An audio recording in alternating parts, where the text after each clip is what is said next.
हरे कृष्णा, राधे राधे। हम सभी साधक हनुमान जी की आत्मकथा श्रवण कर रहे हैं। भाग 33 गतांग से आगे। हनुमान, अब मुझे प्रभु के पास शीघ्र ले जाने की व्यवस्था करो। माँ मैथिली ने मुझे मेरा कर्तव्य याद दिलाया था। हाँ, मैं हड़बड़ाकर माँ के चरणों से उठा। विभीषण को मैंने सूचना भिजवाई कि माँ को प्रभु के पास ले जाना है। आप शीघ्र इस कार्य को करें। पर विभीषण का तो राज्याभिषेक हो रहा था, क्योंकि आज ही प्रभु ने आज्ञा दी थी कि विभीषण को लंका का राज्य सौंप दो और इनका राज्याभिषेक भी आज ही हो जाए।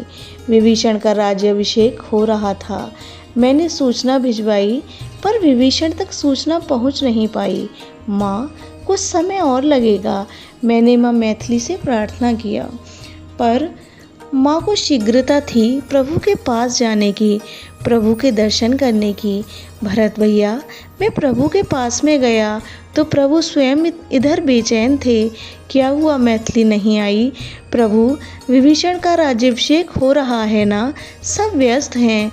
मैंने इतना ही कहा, प्रभु समझ गए। थोड़ी देर में बोले, पर विभीषण की आवश्यकता क्यों है?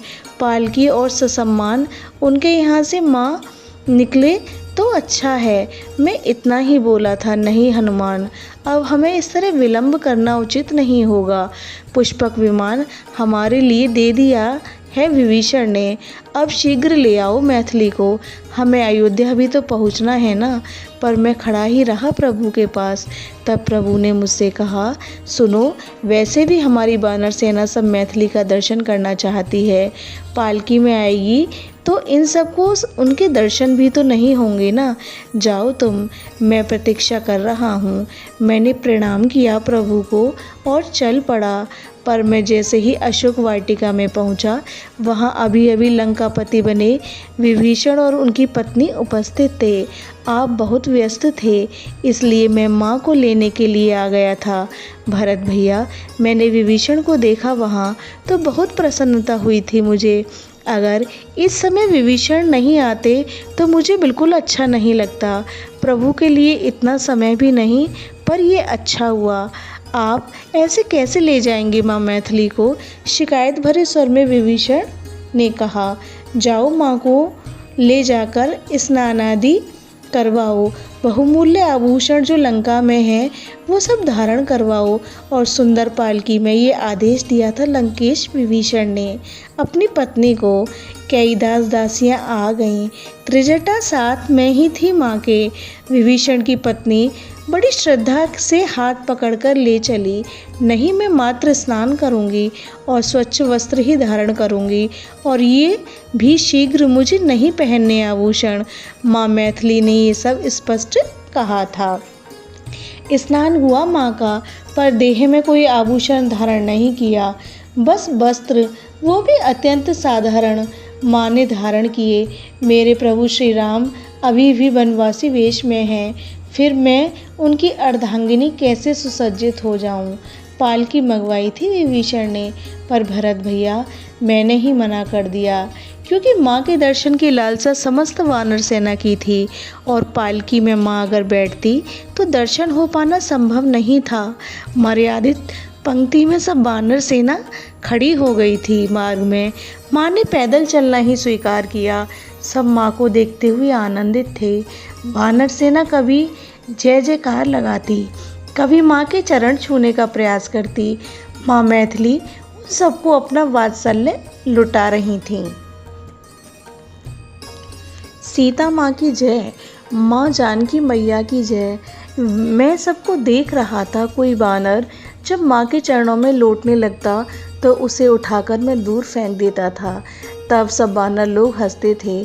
माँ मुझे रोकती थी। वानर सेना आज झूम रही थी।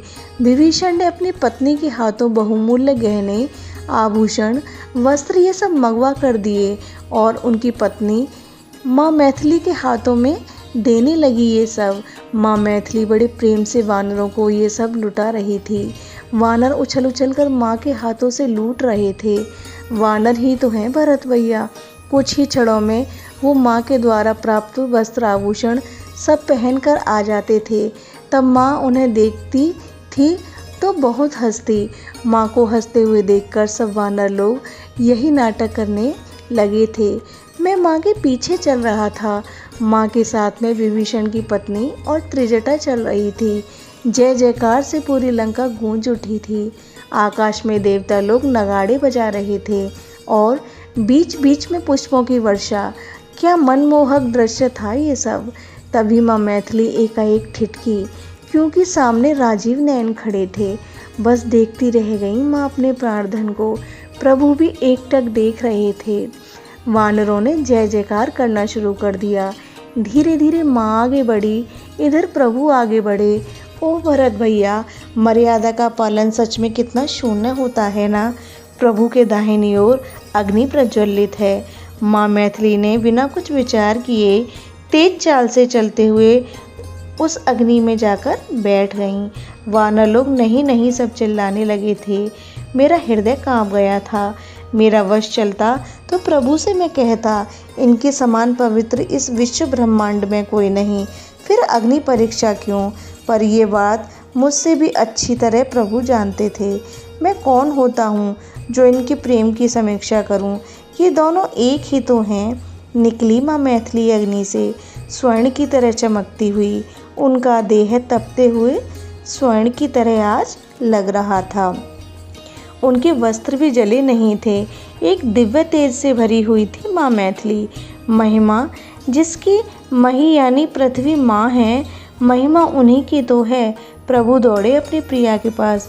मुझे क्षमा कर देना सीते, तुम अपवित्र हो ये मैं स्वप्न में भी नहीं सोच सकता। पर माँ मैथिली ने अपनी तर्जनी प्रभु के होस्ट पर रख दी थी। ये मैथिली आपसे कभी कोई प्रश्न नहीं करेगी। हम दो हैं कहाँ। ये कहते हुए सीताराम दोनों आलिंगनबद्ध हो गए। बोलो सिया रामचंद्र भगवान की जय। सारे वानरों ने उछल उछल कर जयकारे खूब लगाए थे। सबके नेत्रों में खुशी के आंसू बह रहे थे। आनंद इतना आ रहा था कि भरत भैया उसे कहा नहीं जा सकेगा। यह प्रसंग अब यहीं विश्राम लेता है। हरे कृष्णा, राधे राधे।